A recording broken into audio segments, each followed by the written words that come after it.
L'ho conosciuto 17 anni fa circa, bene o male, quando è venuto a trovarmi a Milano e ci ha tirato in mezzo all'associazione e ci ha legato a Boston per la ricerca sulla progeria e no, mi ricordo di lui troppe cose belle, tutte belle ovviamente, e sicuramente il suo modo di coinvolgere le persone, e di tirarli in mezzo e la sua empatia soprattutto.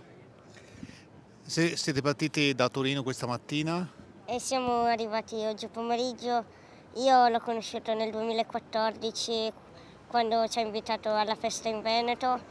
E, lui è stato sempre una persona molto simpatica e empatica.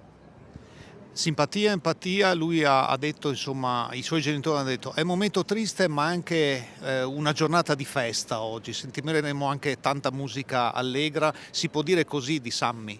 Sì, lui avrebbe voluto questo, infatti banalmente oggi poca gente è vestita di nero, credo come aveva chiesto lui, sì, cioè sicuramente avrebbe voluto questo e lasciare un segno positivo e non che oggi fosse una giornata di tristezza ovviamente. Quindi oggi bisogna sorridere nonostante qualche lacrima, Alessandro. Eh sì, perché lui anche quando nei momenti più tristi faceva le battute e sorrideva. E riesce a fare qualche battuta? Cosa direbbe lui adesso vedendo tutta sta gente? No, non lo so, cioè lui, no, lui aveva un senso dell'umorismo assurdo, quindi cioè, non riesco neanche a immaginare cosa avrebbe detto, cioè ci avrebbe stupito tutti comunque, ci avrebbe sorpreso tutti. Tu stai studiando, che studi hai fatto?